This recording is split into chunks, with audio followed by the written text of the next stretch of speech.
اللهم صل على سيدنا محمد يا رب صل وسلم دائما أبدا على حبيبي صلی اللہ علیہ وسلم نے ارشاد فرمایا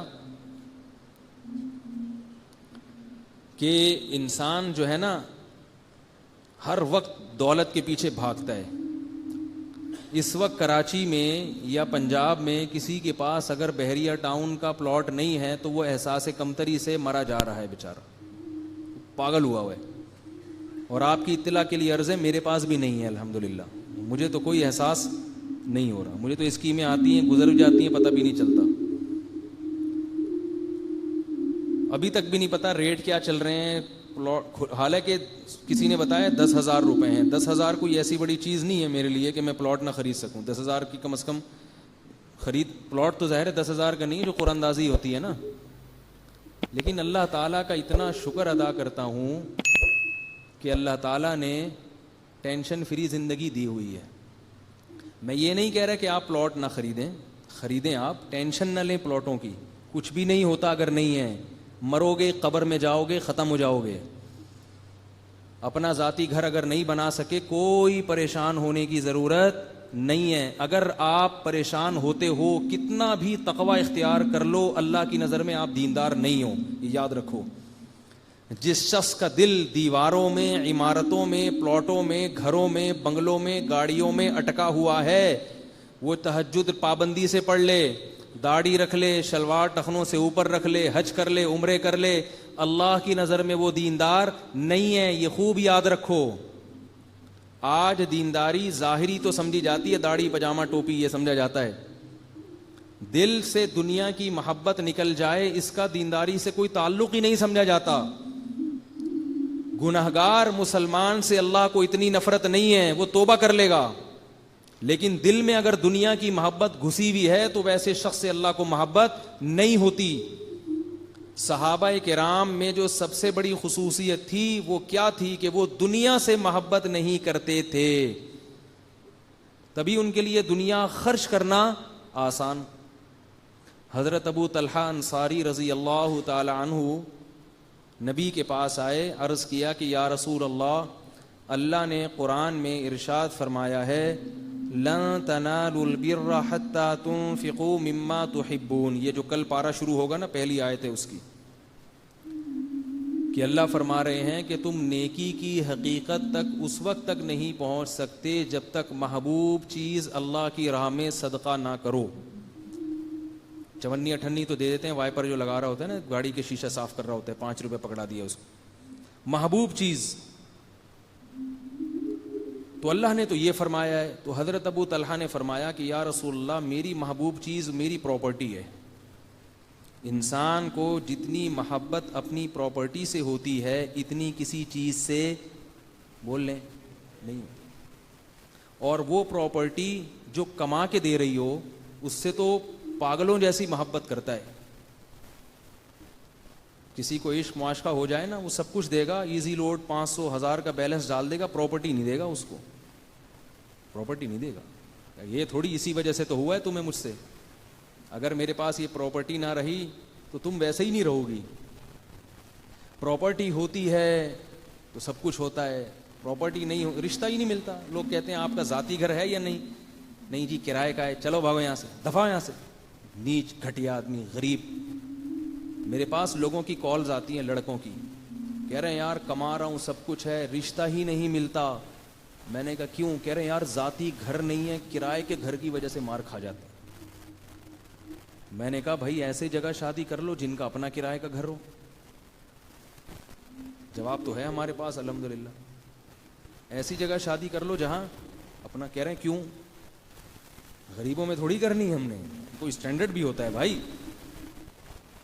تو مرنا نہیں ہے, مرنا نہیں ہے. روزانہ نا 100 دفعہ سوچا کرو کہ مرنا ہے مرنا ہے مرنا ہے مرنا ہے مرنا ہے مرنا ہے. 100 دفعہ سوچو گے تو DMR بنیں گے, لاشعور میں جائے گی بات. ہوتا ہے نا کانشیس اور سب کانشیس, لاشعور اور شعور. بہت سی چیزیں ہم جانتے ہیں ہمارے لاشعور میں نہیں ہوتی. جب بار بار تکرار کرو گے مرنا ہے مرنا ہے مرنا ہے. روزانہ سونے سے پہلے دیکھو آج یہاں سو رہا ہوں, کل تختے پہ لیٹا ہوا ہوں گا. آج تو میں بستر پہ لیٹا ہوا ہوں, روزانہ بستر پہ نہیں لیٹوں گا, کل برف پہ لیٹا ہوا ہوں گا. ٹھیک ہے نا, کل برف خانے میں مردہ خانے میں لیٹا ہوا ہوں گا. جب غسل خانے میں نہایا کرو شاور کے نیچے, بولو آج تو خود نہا رہا ہوں, کل کوئی اور نہلا رہا ہوگا. اور خدا کی قسم یہ وقت ضرور آئے گا, ان قریب آنے والا ہے. زیادہ اترانے کی, خوش ہونے کی چندہ ضرورت نہیں ہے, بس آیا ہی چاہتا ہے. اور یہ بھی سوچ لیا کرو کہ اس کا کوئی ٹائم نہیں ہے, بغیر بتائے آئے گا. جب بھی کوئی جنازہ اٹھے نا, بولو لے بھائی وہ بھی نکل لیا, ارے بھائی اب تو میرا نمبر اور قریب ہو گیا اور قریب. سوچ سوچ کے لاشعور میں یہ بات ڈال دو, دنیا مسافر خانہ ہے, مسافر خانہ ہے, مسافر خانہ ہے, رہنے کی جگہ نہیں ہے. ان دیواروں سے, ان اینٹوں سے, ان ٹائلوں سے, اس واش روم سے, اس خوبصورت نلکے سے لوگ جا جا کے نا مجھے اپنے بیت الخلاء کا وزٹ کرا رہے ہوتے ہیں. یہ دیکھیں ہمارے ابا نے یہ واش روم بنایا ہے, کیا انگلش قسم کے نلکے لگے ہوئے ہیں اس میں. میں خوش ہوتا ہوں, چلو اچھی بات ہے, اللہ نے پیسہ دی ہے, لیکن الحمدللہ متاثر نہیں ہوتا, بلکہ وحشت ہی ہوتی ہے. کیا نلکا لگا دیا اس میں, اتنا خوبصورت سونے کا لگا دیا. وہ جو وہ ہے برونائی کا جو صدر ہے نا, برونائی کا, اس کے گھر میں نلکے سونے کے لگے ہوئے ہوں. نلکے کس کے لگے ہوئے ہیں؟ سونے. مر جائے گا تھوڑے دنوں میں, ٹھیک ہے, قبر میں جائے گا, وہی کیڑے کھائیں گے. تو بار بار اللہ اس کے رسول بار بار بتا رہے ہیں, دنیا رکھنے کی چیز ہے, دل لگانے کی چیز نہیں ہے. اب سوال پیدا ہوتا ہے, رکھیں دل نہ لگائیں, یہ کیسے ہو سکتا ہے؟ رکھنا جائز ہے, سلیمان علیہ السلام نے بھی تو رکھی نا دنیا, بلکہ اللہ سے مانگ کے رکھی ہے. دل نہ لگاؤ, دل نہیں لگے اس کی کیا علامت ہے؟ کہ جب چھن جائے تو تکلیف نہ ہو, چھن جائے تو تکلیف نہ ہو. کیونکہ بھائی کوئی بات نہیں, گزارا تو ٹھیلے سے بھی ہو جاتا ہے, ٹماٹر سے بھی ہو جاتا ہے. کاروبار ختم ہو گیا, لوگ مجھے کہتے ہیں حضرت کاروبار ختم ہو گیا, تو ٹماٹر بیچو یار. کیا کہہ رہے ہیں حضرت, کروڑوں کا کاروبار تھا, روڈ پہ آ گیا ہوں میں. بھائی روڈ پہ آ گئے تو روڈ ٹماٹر بیچنے کے لیے تو روڈ ہی پہ آنا پڑے گا آپ کو. ٹماٹر بیچو, آوازیں لگاؤ, خربوزے بیچو, خربوزہ میں خریدوں گا سب سے پہلے. خربوزہ 3 کلو, پرچیاں پڑی ہوئی میری جیب میں. خربوزے کھاؤ, خربوزے بیچو. اور جب دماغ میں آئے کہ میں تو, میرا یہ اسٹینڈرڈ نہیں ہے, تو فوراً سوچو جس کا ہے تھوڑے دنوں میں اس کا بھی اس سے بھی بدتر اسٹینڈرڈ ہو جائے گا جب پڑا ہوا ہوگا نا تختے پہ. میں نے پچھلی دفعہ واقعہ نہیں سنایا تھا آپ لوگوں کو, چائنا میں ہمارے ایک جاننے والے نے بتایا کہ ایک پاکستانی ہے, چائنا کی کسی جہاز کی کمپنی کا شیئر ہولڈر ہے, سب سے زیادہ شیئر اس کے تھے, تو کمپنی کا مالک وہ تھا, اور عمر اس کی 40-45 سال. تو وہ صاحب کہنے لگے کہ لوگ اسے دیکھ کے رش کرتے ہیں کہ اتنی کم عمری میں اتنی زیادہ دولت اس پاکستانی نے بنا لی ہے کہ چائنا کی جہاز کی کمپنی کا مالک بن گیا ہے. وہ ہو گئی, اب تو جہاں سے گزر رہا ہے ہٹو بچو ہو رہا ہے. ہٹو بچو, بھائی ہٹو بچو سنا ہے نا آپ لوگوں نے, اب جہاں سے بھی جائے گا ہٹو بچو, بھائی آ رہے ہیں صاحب. لوگ اسے دیکھ دیکھ کے رش کر رہے ہیں, یار کیا چیز ہے یار, کتنی دولت. ہوائی جہاز کی کمپنی, وہ بھی چائنا کی, پی آئی اے نہیں, پی آئی اے سے اچھی ہماری W11 ہے. میں اسلام آباد سے کراچی آ رہا تھا پی آئی اے میں, اب شاید سنا تھوڑی صحیح ہو گئی, یہ چند مہینے پہلے کی بات ہے. تو جب وہ پی آئی اے زمین پہ اترا ہے نا جہاز, دھاڑ کر کے لگا اتنی زور سے, ایک تو اس سے ہلے ہم بہت زور سے, پھر جو اس نے بریک لگائی ہے تو سب دھاڑ کر کے آگے جا کے لگے ہیں, حالانکہ سیٹ بیلٹ باندھی ہوئی تھی. تو سب ایک دوسرے کو دیکھ کر ہنسنے لگے کہ یہ پائلٹ نے بریک کیسے لگائی ہے جہاز میں, وہ تمیز سے لگائی جاتی ہے نا, وہ تو جہاز ہے. تو ایسے بریک لگائی ہے کہ سب آگے جا کے دھاڑ کر کے سیٹ پہ لگے. تو مجھے بھی ہنسی آ گئی, میرے ساتھ والا جو بندہ بیٹھا تو اس کو بھی. تو میں نے اس سے کہا W11 کا مزہ آیا بھائی, پیسے جہاز کے خرچ ہوئے, ٹکٹ, مزہ کس کا ہے؟ W11. ٹھیک ہے, تو یہ پاکستان میں الحمدللہ سہولت ہے کہ آپ کو W11 کا مزہ ہر جگہ آ جاتا ہے. خیر, تو وہ جو چائنا کی کمپنی کے مالک تھے, وہ صاحب نے مجھے بتایا کہ بڑے دولت مند ہیں, یہ وہ دیکھو وغیرہ وغیرہ, بات آئی گئی ہوگی. ایک دن ان کا فون آیا کہ حضرت وہ جو مالک تھے وہ ایئرپورٹ پہ کھڑے ہوئے تھے, ان کو اٹیک ہوا, دھڑام سے گرے اور آن دا اسپاٹ مر گئے, کھڑے کھڑے گرے اور مر گئے. میں نے کہا دیکھ لو, ہم اچھے رہ گئے کہ نہیں رہ گئے؟ کیا خیال ہے؟ ہم زیادہ اچھے رہ گئے؟ ہم ابھی بھی جی رہے ہیں، پکوڑے کھا رہے ہیں، سموسے کھا رہے ہیں افطاری میں، سحری میں پراٹھے پھوڑ رہے ہیں، ٹھیک ہے نا؟ ہم زیادہ اچھے رہ گئے بھائی، تو اللہ کا شکر ادا کرو یار، ہم نہیں مرے، تھوڑے دن اور ان نعمتوں سے لذتوں سے فائدہ اٹھا لیں. اور اگر اعمال اچھے ہیں تو آخرت وہ تو اللہ ہی جانتا ہے اعمال اچھے ہیں یا نہیں ہیں، لیکن اگر بالفرض اچھے ہیں تو آخرت اور اچھی ہوگی. نہیں اچھے ہیں تو توبہ کرنے کا اللہ نے موقع دیا ہوا ہے بھائی، اس کو تو موقع نہیں ہے، وہ تو مر گیا، وہ تو مر گیا، اس کے پاس تو نماز کا ٹائم نہیں ہے، زکوٰۃ کا ٹائم نہیں ہو، تو بھائی بہت بڑا سیٹ ہے نا، نماز پڑھنے کہاں سے جائے گا، وہ ٹائم نہیں ہے بھائی. بھائی اتنا بڑی کمپنی ہے میری، آج میٹنگ ہے، آج جو ہے وہ بلایا ہے مجھے، اور آج یہ ہے اور آج وہاں جانا ہے، ٹائم کہاں ہے نماز؟ تراویح تو بہت دور کی بات ہے بھائی، نماز کا ٹائم نہیں ہوتا، روزہ رکھنے کا ٹائم نہیں ہوتا. ڈاکٹر نے منع کیا کہ آپ روزہ رکھیں گے تو پتلے ہو جائیں گے، تو اتنے پیسے کس بات کے جب روزہ ہی رکھنا ہے. دھڑام سے مر گیا. اب آپ کے ذہن میں شیطان ایک وسوسہ ڈالے گا کہ بھائی اس نے اپنی صحت کی حفاظت نہیں کی ہوگی اس لیے مر گیا. ایسا نہیں ہے، جس کے پاس غیر ضروری دولت ہوتی ہے نا اس کو دنیا سے محبت بھی بہت زیادہ ہوتی ہے، وہ صحت کی حفاظت کی فکر بھی بہت زیادہ کرتے ہیں. ایک تو کچھ لوگ اس لیے کرتے ہیں کہ اللہ اس کے رسول کا حکم ہے صحت کی حفاظت کی فکر، لیکن ہمارے ہاں اکثریت اللہ اس کا رسول کا حکم سمجھ کے نہیں کرتی، بلکہ وہ تو اس لیے کہ تاکہ ہم زیادہ دن زندہ رہیں. تو حفاظت بھی ہوتی ہے، سب کچھ ہوتا ہے، مگر موت کا ایک جھٹکا ختم کر دیتا. دیکھو اللہ نے سلیمان علیہ السلام کو بہت زیادہ دولت دی ہے. اس کائنات میں جتنی دولت حضرت سلیمان کو ملی اور جتنی بڑی حکومت حضرت سلیمان کو ملی، اتنی حکومت اور اتنی دولت اللہ نے کسی کو بھی نہیں دی ہے. بات سننا ذرا، میں کہنا کیا چاہ رہا ہوں خوب غور سے سمجھیں، کیونکہ سلیمان علیہ السلام جیسی حکومت کسی کو بھی نہیں ملی، یہ قرآن سے ثابت ہے. ان جیسی دولت کسی کو بھی نہیں ملی، لیکن ان جیسی موت بھی کسی کی نہیں ہوئی. اللہ کے پیغمبر ہیں، بیٹھے ہوئے ہیں، جنات سے تعمیراتی کام لے رہے ہیں، عصا ہاتھ میں ہے اور ایسے سیدھے بیٹھے ہوئے ہیں، نگرانی کر رہے ہیں کہ بھئی مزدوروں سے نا کہ کام کرو. اور ان کے تصور میں بھی نہیں ہے کہ ابھی میری موت آنے والی ہے، کیونکہ جس کو پتا ہوتا ہے نا موت آنے والی ہے، خاص طور پہ پیغمبر کو، وہ تو سارے کام لپیٹ کے کیا کریں گے؟ عبادت میں لگ جائیں گے، وصیت کرنا شروع کر دیں گے، بھائی بس کام ابھی ذرا سمجھو، روکو ذرا، میں اپنا نائب خلیفہ کسی کو بنا رہا ہوں، ذرا صبر کرو. اور دوسری بات یہ کہ سلیمان علیہ الصلاۃ والسلام کے بارے میں یہ بدگمانی بھی جائز نہیں ہے کہ انہوں نے صحت کا خیال نہیں رکھا ہوگا.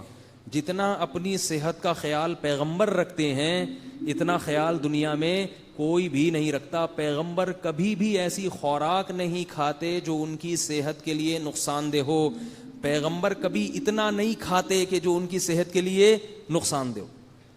پیغمبروں کی زندگی بالکل معیاری ہوتی ہے، صحت کے اعلیٰ معیار پر ہوتی ہے، اور کوئی پیغمبر اللہ نے کمزور پیدا نہیں کیا. سارے پیغمبر خوبصورت، پرکشش، انتہائی اعلیٰ اور معیاری صحت کے حامل ہوتے ہیں. تو اب مجھے بتاؤ، سلیمان علیہ السلام لاٹھی ایسے ہاتھ میں رکھ کے ٹیک لگا کے اور نگرانی کر رہے ہیں، اور اللہ فرماتے ہیں موت کا فرشتہ آیا اور روح قبض کر کے چلا گیا.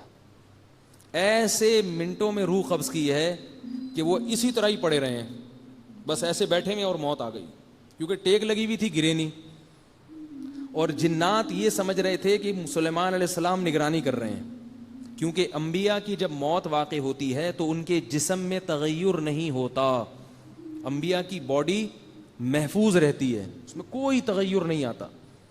اسی وجہ سے نبی صلی اللہ علیہ وسلم کو دیر سے دفنایا گیا ہے کہ جلدی دفنا دیتے تو خلافت میں اختلاف ہو سکتا تھا.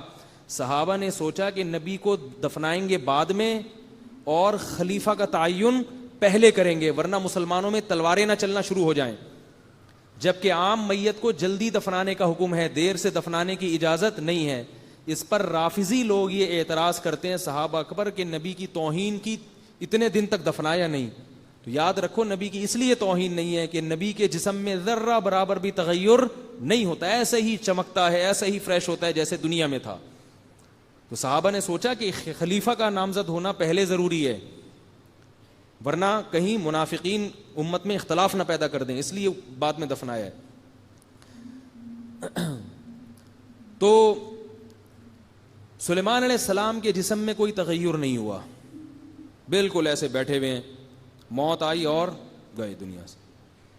یہاں تک کہ دیمک نے ان کی لکڑی کو کھانا شروع کر دیا, جو عصا تھا نا, عصا لاٹھی, وہ کھاتے کھاتے جب اس کا بیلنس آؤٹ ہوا ہے تو سلیمان علیہ السلام زمین پہ گر گئے. پھر لوگوں نے آ کے دیکھا, نبض چیک کی, لوگوں نے بولا بھائی ان کا تو انتقال ہو گیا. قرآن کہتا ہے کہ اگر جنات کو پہلے پتہ چل جاتا نا یہ دنیا سے جا چکے ہیں تو اتنی سخت محنت اور مزدوری میں نہ لگے رہتے, وہ تو ان کے روب سے لگے ہوئے تھے.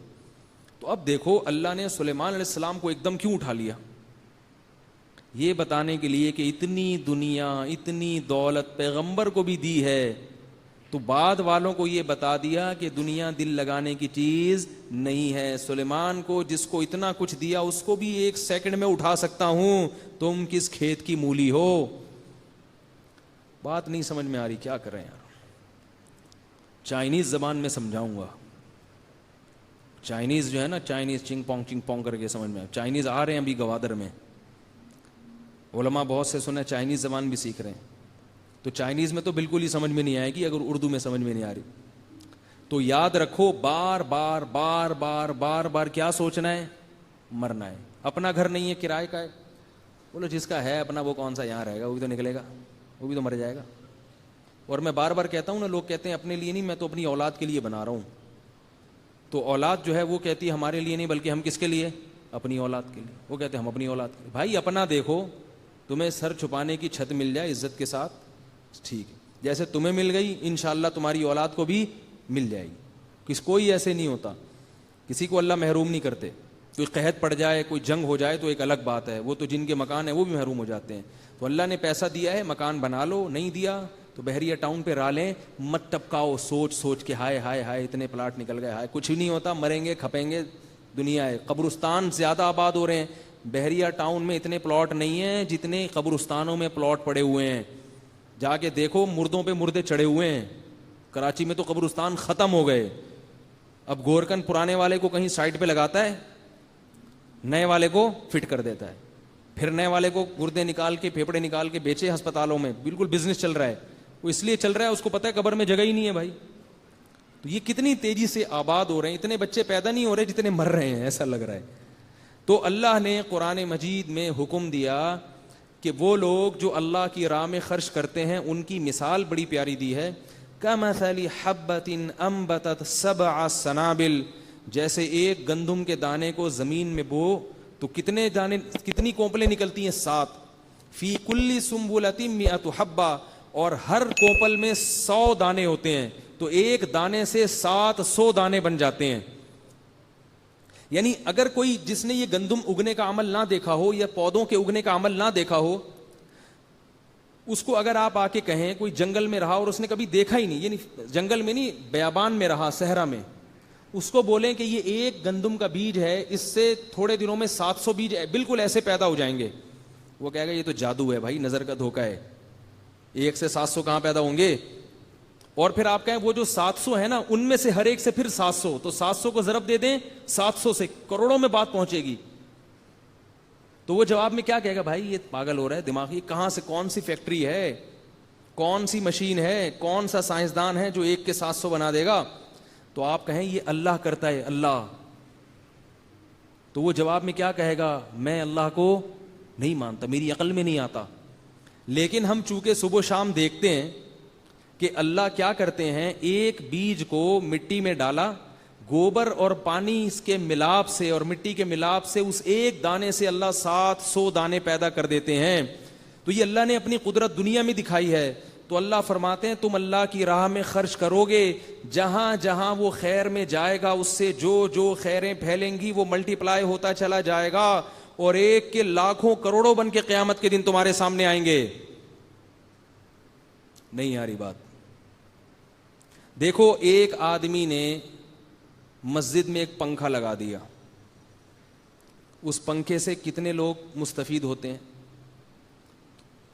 تو وہ ثواب اس کا بڑھتا چلا جا رہا ہے. ہم کہتے ہیں یار اللہ اتنا ثواب کہاں سے لائے گا, بھائی اللہ کے خزانوں میں کمی نہیں ہے, کمی نہیں ہے.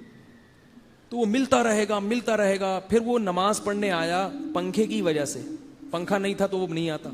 اکثر تو ایسے ہی ہوتے ہیں, ایئر کنڈیشن ہے تو آ گئے, پنکھا ہے تو تھوڑے کم آئے, پنکھ کچھ بھی نہیں ہے تو امام صاحب ہی بھاگ گئے, ٹھیک ہے نا. تو جو آیا اس کو نماز دل لگا اس کا, کچھ اللہ نے اس کو اور ترقی دی, تو اس میں آپ کا بھی دخل ہوگا. یہ لوگ جو مدرسوں میں پیسے دیتے ہیں, وہاں جو علماء بن کے نکلتے ہیں, تو وہ علماء جب تک خیر کا کام کرتے رہیں گے, جس نے اس مدرسے میں انویسٹمنٹ کی تھی اس کا کچھ نہ کچھ حصہ اس میں ہوگا کہ نہیں ہوگا, وہ بڑھتا رہے گا, بڑھتا رہے گا, بڑھتا رہے گا, بڑھتا رہے گا, بڑھتا رہے گا. اسی وجہ سے نبی صلی اللہ علیہ وسلم نے ارشاد فرمایا کہ جب انسان مر جاتا ہے, انقطع عملہ الا من ثلاث, مر جاتا ہے تو سب کچھ ختم مگر 3 چیزیں باقی رہتی ہیں. 3 چیزیں کیا رہتی ہیں باقی؟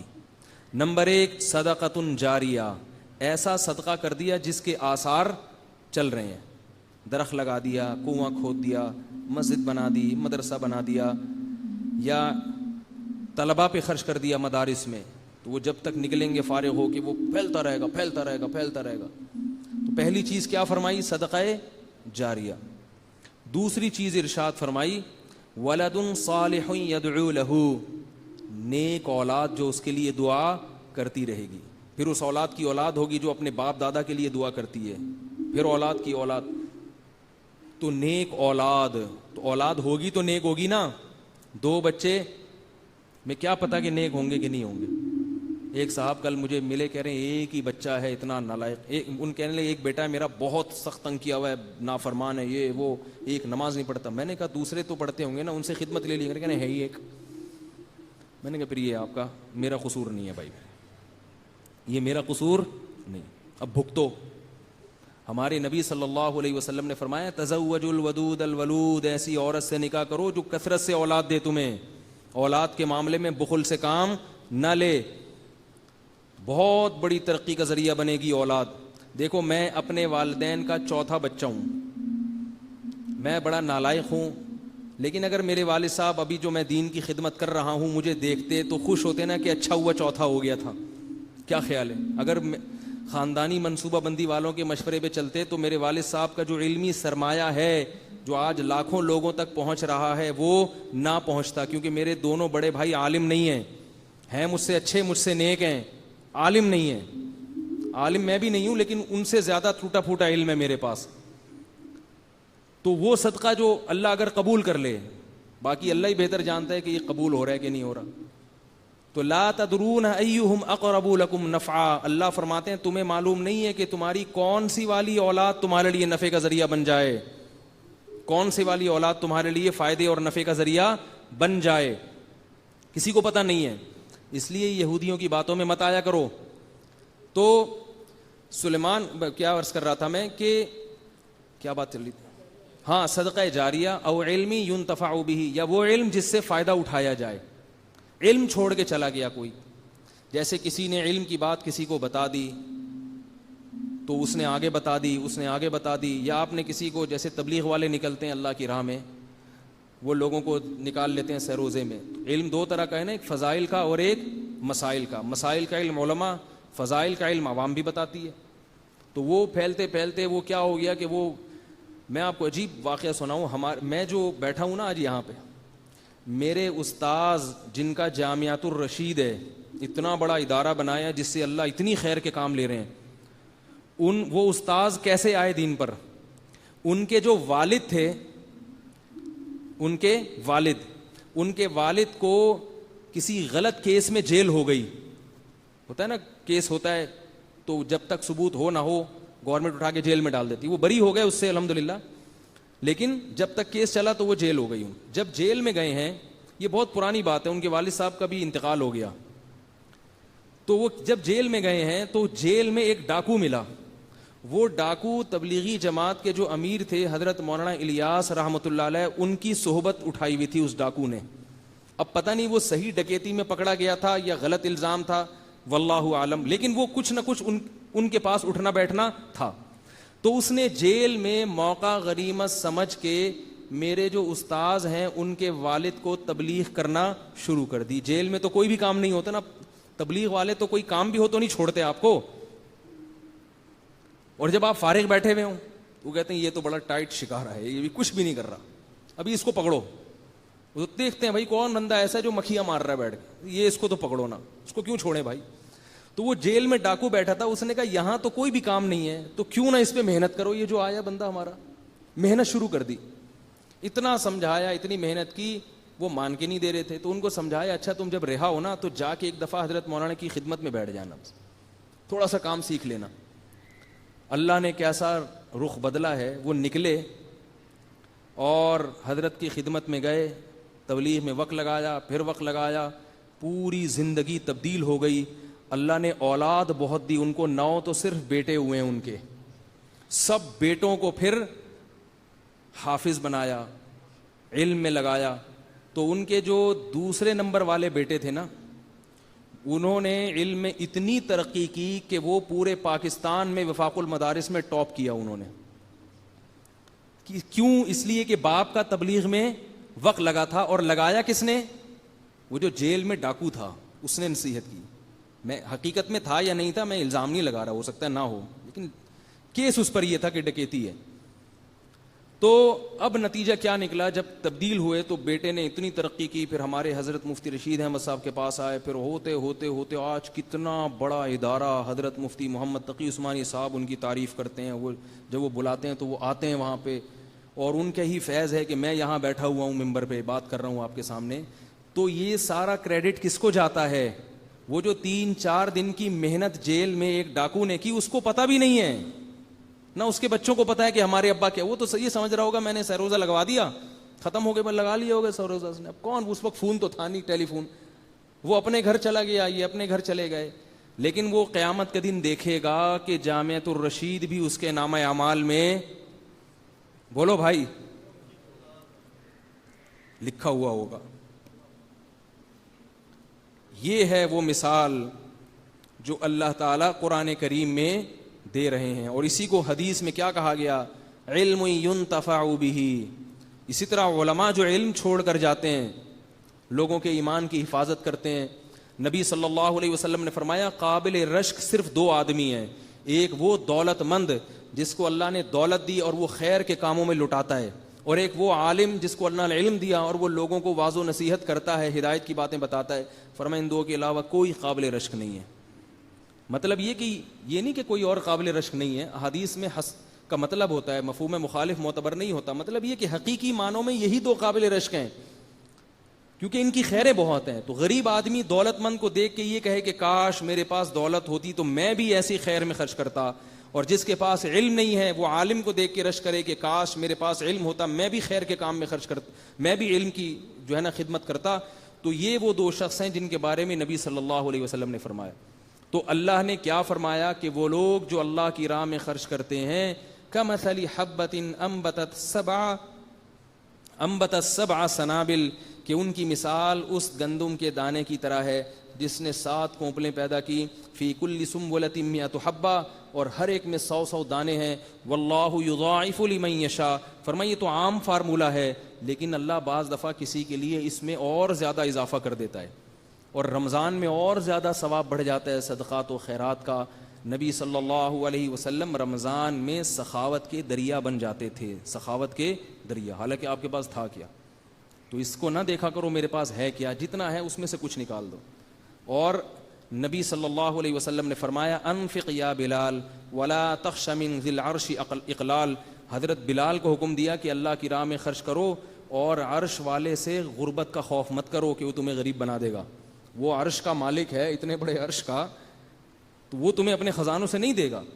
ہم بہت ڈرتے ہیں خرچ کرتے ہوئے, سب ڈرتے ہیں, میں بھی اسی میں داخل ہوں, سب ایک جیسے ہیں. میں تو اس لیے باتیں کر رہا ہوں تاکہ اللہ مجھے بھی عمل کی توفیق دے. بہت ڈرتے ہیں ہم لوگ.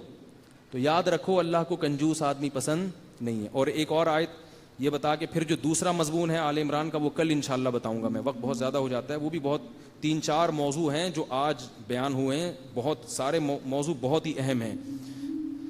دوسرا اللہ نے اس کی ایک مثال دی ہے, بلکہ حکم دیا ہے کہ یا ایھا الذین آمنوا, اے ایمان والو, لا تبطلوا صدقاتکم بالمن والاذی. جب کسی پہ خرچ کرو نا, کسی کو صدقہ دیا یا کسی کو ہدیہ دیا, تو پھر اس کے بعد احسان جتلا کر یہ اجر اپنا ضائع مت کرو. ملا نصیر الدین والا سنا دوں قصہ بڑا زبردست. آج ہوتا کیا ہے, وہ ملا نصیر الدین تھے, ان کے پاس ایک سیاستدان آیا, اس نے کہا کہ مجھے اپنا جو پجامہ اور یہ شیروانی دے دو, میں نے جلسے میں تقریر کرنی ہے. میرے پاس کوئی پجامہ نہیں ہے اتنا خوبصورت, پہلے زمانے میں تو ایسے ہی ہوتے تھے نا, پجامے اور اچکن پہنا کرتے تھے لوگ, تو یہ مجھے دے دو, میں نے جلسے میں تقریر کرنی ہے. ملا نے کہا کہ ٹھیک ہے میں دے دوں گا, لیکن جلسے میں بھی چلوں گا تمہارے ساتھ. انہوں نے کہا بہت اچھی بات ہے, تم میرا تعارف تم ہی کرا دینا. اب جب جلسہ شروع ہوا ہے تو ملا نصیر الدین نے کہا کہ حضرات, آج جس شخصیت کو میں دعوت خطاب دے رہا ہوں وہ ایسے ہیں, وہ یوں ہیں, انہوں نے یہ کیا, انہوں نے یہ کیا, لیکن ان کا جو پجامہ ہے وہ میرا ہے. لیکن ان کا جو پجامہ ہے وہ کس کا ہے؟ وہ میرا ہے. جلسہ ختم ہو گیا. سیاستدان نے کہا یار تم یہ پجامے کا کیوں بتا رہے ہو کہ یہ میرا ہے؟ تو اس نے کہا بھائی میرا ہے نا, میں نے آپ کو دیا ہے. تو کہہ رہے ہیں ٹھیک ہے دیا ہے, لیکن سب کے سامنے یہ احسان جتلانا کتنی بری بات ہے, پجامہ تمہارا ہے, لو اپنا پجامہ واپس. نہیں اب رکھے ٹھیک ہے, میں اب نہیں بتاؤں گا کہ یہ پجامہ میرا ہے, ٹھیک ہے میں یہ نہیں بتاؤں. دوبارہ جلسہ ہوا, ملا صاحب چڑھے جلتے اور کہنے لگے حضرات یہ بڑی شخصیت ہیں اور یوں ہیں اور یوں ہیں, ان کا جو پجامہ ہے وہ انہی کا ہے, وہ میرا نہیں ہے. ان کا جو پجامہ ہے وہ انہی کا ہے, وہ میرا نہیں. اس نے کہا یار یہ پکڑ بھائی اپنا پجامہ, یہ کیوں بتاتا ہے کہ یہ تیرا ہے یا یہ میرا ہے, یہ بتانے کی ضرورت کیا ہے؟ اس نے کہا, ملا صاحب نے کہا اچھا یہ بتانے کی ضرورت نہیں ہے کہ یہ کس کا پجامہ ہے؟ اس نے کہا نہیں یہ بتانے کی ضرورت نہیں ہے, اس سے بے عزتی ہوتی ہے. چلو بھائی ٹھیک. دوبارہ جلسہ ہوا تو ملا صاحب کھڑے ہوئے, حضرات میں شخصیت کو دعوت دے رہا ہوں اور یہ یوں ہیں اور یہ ہیں, اور ان کا جو پجامہ ہے اس کے بارے میں بتانے کی کوئی چندہ ضرورت نہیں ہے, اس کے بارے میں کوئی تبصرہ کرنا پسند نہیں کروں گا کہ یہ میرا ہے یا ان کا ہے. اس نے پجامہ اتارا, بولا بھائی تو پکڑ اپنے پجامے کو, مجھے یہ تیرا احسان بہت مہنگا پڑ رہا ہے. تو ہم بھی جب کسی کو گفٹ دیتے ہیں, گفٹ دینا بھی ثواب ہے, ہدیہ دینا بھی ثواب ہے. نبی صلی اللہ علیہ وسلم نے فرمایا تہادوا تحابوا, ایک دوسرے کو ہدایہ دیا کرو, اس سے محبت بڑھتی ہے. تو محبت خود ایک بہت بڑی عبادت ہے. اور صدقہ دینا بھی کسی ضرورت مند کو. ہدیے اور صدقے میں فرق یہ ہے کہ ہدیے میں سامنے والے کی ضرورت نہیں دیکھی جاتی, ہدیہ بادشاہوں کو بھی دیا جاتا ہے حالانکہ وہ ضرورت مند نہیں ہوتے, اس کا مقصد ہے محبت پیدا کرنا. اور صدقہ اکثر کس کو دیا جاتا ہے؟ ضرورت مند کو. تو اس میں نیت, اگر آپ نے احسان جتلانا شروع کر دیا تو یہ اللہ نے قرآن میں فرمایا کہ اس سے تمہارا اجر ضائع ہو جائے گا. قول معروف ومغفرۃ خیر من صدقۃ یتبعها اذى, فرمایا جب کوئی بھکاری مانگے ضرورت مند تو اس سے معذرت کر لینا یہ زیادہ بہتر ہے اس صدقے سے کہ جس صدقے کے بعد اس کو احسان جتلا کر تکلیف دی جائے. نہ دو یہ بہتر ہے بنسبت اس دینے کے کہ دینے کے بعد اپنا احسان جتلاؤ. تو یہ درست نہیں ہے. ہاں یہ یاد رکھو, اگر آپ نے کسی پر احسان کیا اور وہ آپ پہ ظلم کر رہا ہے پھر اس کو تانا دیا جا سکتا ہے کہ یار میں تمہارے ساتھ اچھا سلوک کر رہا ہوں اور تم میرے ساتھ یہ کر رہے ہو, تو ایسے موقع پہ برا نہیں ہے. تو یہ بھی اللہ تعالیٰ نے ہمیں ان آیتوں میں حکم دیا. تو رمضان میں ہمیں صدقات و خیرات کی کثرت کرنی چاہیے. اور حضرت بلال سے جو نبی نے فرمایا کہ اللہ سے فقر و فاقہ کا خوف نہ کرو, حضرت بلال تو خود غلام تھے, کیا تھا ان بیچاروں کے پاس, لیکن نبی ان سے کیا کہہ رہے ہیں, خیرات کرو اللہ کی راہ میں. اور یہ بھی فرمایا کہ وَلَوْ بِشِقِّ تَمْرَةٍ, کچھ بھی نہیں ہے نا تو کھجور کا آدھا ٹکڑا دے دیا کرو کسی کو. تو مسلمان کنجوس نہیں ہوتا, مسلمان بخیل نہیں ہوتا. مسلمان اگر دولت رکھتا بھی ہے تو خرچ بھی بہت کرتا ہے, رکھنے پر پابندی نہیں ہے, مگر دولت پہ سانپ بن کے بیٹھ جانا, دل لگانا اور آخرت میں ذخیرہ نہ کرنا. اللہ ایک کے 700 اور لاکھوں کروڑوں دے رہا ہے, بڑھا رہا ہے, اور آپ کو نہیں میں تو بحریہ ٹاؤن میں 10 پلاٹ لوں گا, 10 ہو گئے, میں 11واں بھی لوں گا, 12واں بھی لوں گا, 13واں بھی لوں گا. تو ابو طلحہ انصاری نے کیا کیا تھا, وہ جو میں واقعہ ادھورا رہ گیا تھا, یا رسول اللہ میری پراپرٹی ہے کما کے دے رہی ہے, میں یہ صدقہ کرنا چاہتا ہوں. تو آپ نے فرمایا اپنے چچا زاد بھائی کو دے دو, اپنے چچا زاد بھائیوں کو دے دو. تو آپ کے پاس بھی اگر 15-20 پلاٹ ہیں اور آپ کے رشتہ داروں میں اگر کوئی غریب ہے تو 2 پلاٹ اس کو دے دو. کیا خیال ہے؟ زکوٰۃ کے علاوہ بھی تو دے سکتے ہیں نا. بولے یار 10 پلاٹ ہیں, کیا کرنا ہے, قبر میں جانا ہے, زندگی میری 10-15 سال کی رہ گئی, وہ بھی اگر رہ گئی ہے, ورنہ تو کوئی بھروسہ نہیں کل مر جاؤں میں. تو 10-15 سال ہے, اتنے پلاٹوں کا کیا کروں گا, 2 ایسا کرو اپنے چچا, ایک اپنے چچا کو دے دو, یہ چاچا وہ بے ہوش ہو جائے گا, وہ مارے گا یوں کر کے کہ میں خواب تو نہیں دیکھ رہا, ایسے مارے گا, خواب تو نہیں دیکھ رہے, کیا ہو رہا ہے بھائی, تو کر لو, کچھ نہیں ہوگا. دل میں سکون ملے گا، اطمینان ملے گا، دنیا سے محبت ختم ہوگی۔ اللہ نے یہ بھی فرمایا کہ ایمان والے اس لیے بھی مال خرچ کرتے ہیں تثبیتا من انفسہم، اپنے دل کی اصلاح کے لیے بھی مال خرچ کیا جاتا ہے۔ بعض دفعہ اس لیے مال نہیں خرچ کیا جاتا کہ سامنے والے کی ضرورت ہے، بعض دفعہ اس لیے خرچ کیا جاتا ہے کہ مجھے نوٹوں سے محبت بہت ہو رہی ہے تو یہ محبت ختم کرنی ہے۔ کیوں دل لگ رہا ہے اتنا 5-5 ہزار کے نوٹوں سے، اتنی کیوں محبت ہو رہی ہے، یار اس کو دے دو کسی کو۔ اس لیے بھی ہمارے حضرت مفتی رشید احمد صاحب کے ایک مرید تھے، وہ آئے حضرت سے پاس، کہنے لگے جب میری دکان میں رش زیادہ ہوتا ہے اور میں بہت زیادہ کاروبار میں مشغول ہو جاتا ہوں اور میرا دل جب دکان میں اٹکنا شروع ہوتا ہے تو میں 3 دن کے لیے بغیر کسی وجہ سے دکان بند کر دیتا ہوں۔ مشکل ہو گیا، زیادہ ہو گئی تو میں کیا کرتا ہوں 3 دن کے لیے دکان بند۔ کہ اتنا دکان سے دل کیوں لگا ہوا ہے؟ حالانکہ مجھے پتہ ہے کسٹمر آ رہے ہیں، رش لگا ہوا ہے۔ نہیں بھائی، اللہ سے ہونے کا یقین آ جائے، دکان سے نسبت ختم ہو۔ آپ لوگ نہ کریں، کسی سے پوچھ کے کریں، ایسا نہ ہو کہ نقصان، دکان 3 دن کے لیے بند کر دی، پھر اگلے دن مکھیاں مار رہے ہیں، آ نہیں رہا، پھر گھر میں بیوی پھڈے کر رہی ہے، عید کے کپڑے نہیں ہیں، آپ کہیں اللہ سے ہوتا ہے، غیر اللہ سے کچھ نہیں ہوتا، غیب لاؤ نا۔ تو توکل ہر ایک کا مختلف ہوتا ہے۔ علماء کہتے ہیں کہ کسی ماہر کی نگرانی، اتنا توکل جتنا افورڈ کر سکو، جتنا برداشت کر سکو۔ وہ ایک آدمی کا مشہور ہے نا کہ اس کو بھولنے کی بیماری تھی، چلیں لمبے قصے ہو جائیں گے، چھوڑیں۔ تو وہ جو ہے کیا نام ہے، تو وہ اس لیے بھی مال خرچ کیا جاتا ہے کہ بھائی مجھے پیسوں سے اتنی، اب 10 پلاٹ ہیں یار، ایک دے دو نا، کیا جان نکلے گی؟ کیا دے کے دیکھو ہوتا کیا ہے، جان نکل رہی ہوگی، کیوں دوں، میں تو یہ کر سکتا ہوں، میں تو یہ، کوئی ضرورت نہیں ہے صدقہ کرنے کی، لیکن ایک پلاٹ نکال دو، یار یہ مدرسے کو دے دو، یار یہ فلاں کو دے دو، یہ رشتہ داروں کو دے دو، رشتہ داروں کے لیے بیچ کے رشتہ داروں میں پیسے بانٹ دو۔ رشتہ داروں کو جو دیا جاتا ہے نا ضرورت کی بنیاد پہ نہیں، محض رشتہ داری جوڑنے کے لیے دیا جاتا ہے کہ وہ خوش ہو جائیں گے۔ اور یاد رکھو، رشتہ داروں پہ پیسہ خرچ کر لو گے تو وہ سارے اختلافات خود بخود ختم کر دیں گے، اس کے لیے کوئی جرگہ بٹھانے کی ضرورت نہیں رہے گی۔ اور اللہ نے رشتہ داری جوڑنے کا حکم دیا ہے، تو تھوڑا سا خرچ کرنے والے بنے۔ اللہ مجھے بھی توفیق دے، میں باتیں کرتے ہوئے ڈرتا ہوں کہ میرے اوپر آزمائش آئی تو اللہ بولے وہ بڑا فنٹر بنا ہوا تھا، تقریریں کر رہا تھا، اب نکالنا پیسے، تو مجھے خود بھی ڈر لگتا ہے، ٹھیک ہے نا۔ اس لیے میں اللہ سے میں بھی دعا کرتا ہوں اللہ مجھے بھی عمل کی توفیق دے اور آپ حضرات کو بھی۔ باقی مضامین انشاءاللہ کل بیان ہوں گے۔ سبحانک اللہم بحمدک، نشہد ان لا الہ الا انت، نستغفرک ونتوب الیک۔